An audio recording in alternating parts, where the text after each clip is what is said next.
Right beneath the homes of Shepherdsville, Kentucky, there is a literal, relentless battle happening right now. It's totally hidden, but it's there. Welcome to This Explainer. Today, we're pulling some amazing insights directly from the local experts at Victory Plumbing Louisville to uncover exactly what goes wrong with our infrastructure and, the real-world economics of fixing that damage.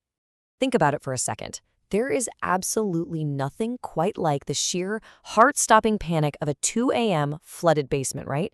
It is literally a homeowner's worst nightmare. But the thing is, these disasters, they rarely just happen out of nowhere. We tend to think of our homes as these perfectly sealed-off bubbles from the outside world. But what we're really dealing with here is a relentless man versus nature scenario playing out right under our feet. Nature is constantly testing our infrastructure. Okay, let's dive right into this. Here is our roadmap for today.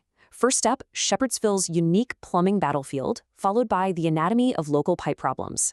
Then, we'll look at the professional repair process, decode those confusing plumbing costs, and wrap up with how to hire smart and avoid scams. Let's go.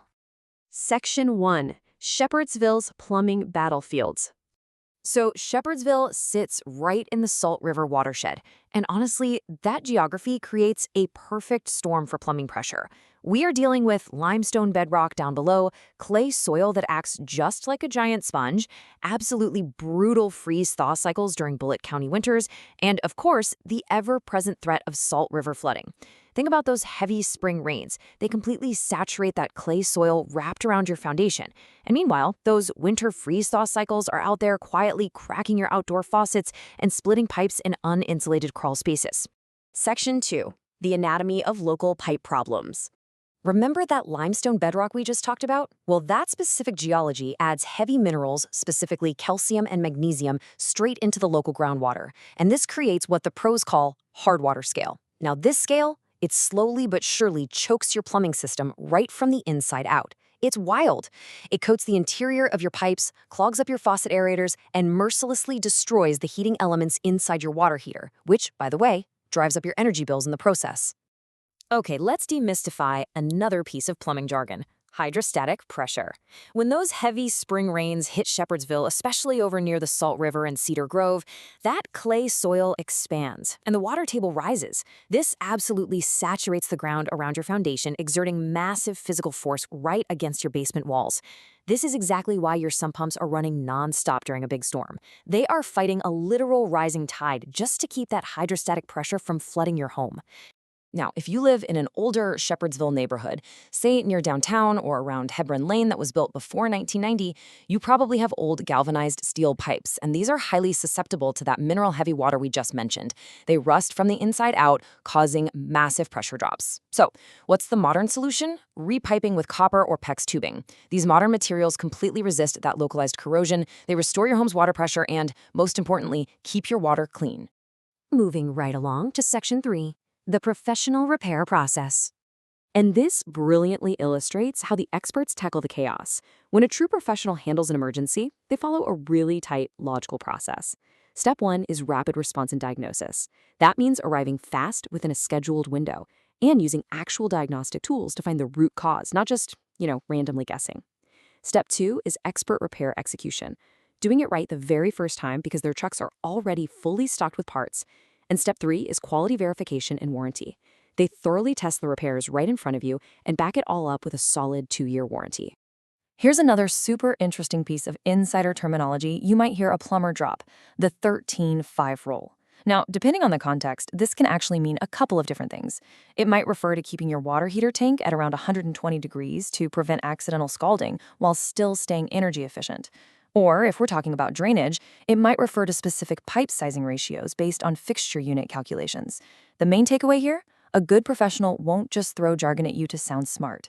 They're going to clearly translate what this rule means for your specific home. Section 4. Decoding plumbing costs. Time to talk about the money.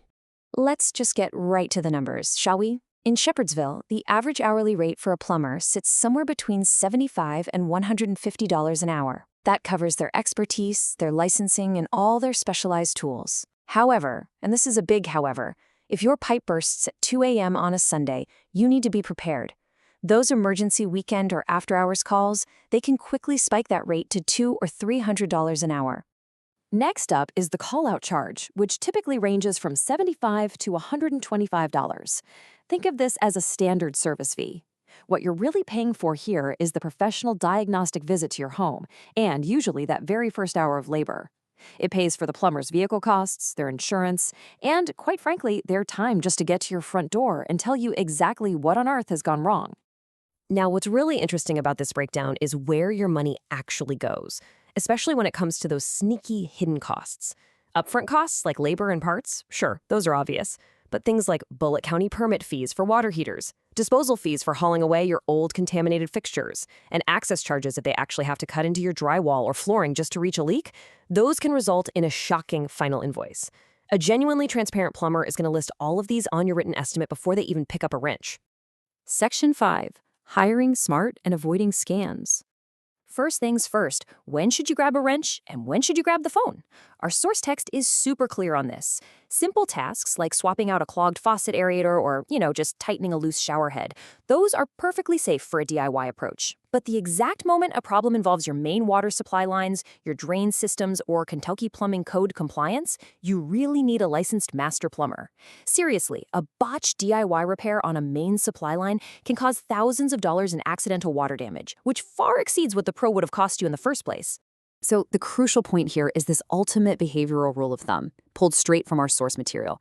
Never tell a contractor you have an unlimited budget, and never let them see your extreme desperation. Yes, I know, water pouring through your living room ceiling is utterly terrifying. But if you look at a plumber and say, I need it done today, no matter what the cost, you instantly lose absolutely all of your negotiation leverage. Stay professional, stay informed, ask questions, and take notes. Treat it exactly like a business transaction. If you want to find the good guys out there, just run through this rapid-fire checklist. A reputable local plumber is always going to provide a detailed written estimate up front. They will happily verify their Kentucky master license for you.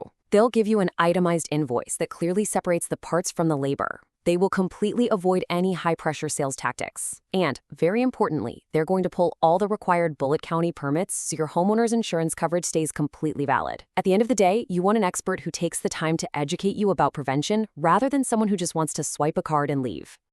Well, we've covered the geography, the chemistry, the professional process, and the real economics of the plumbing sitting right beneath your feet. So I'm going to leave you with this. Is your home actually prepared for the next deep freeze or the next heavy flood? Go inspect your infrastructure today, right now, before that 2 a.m. emergency strikes.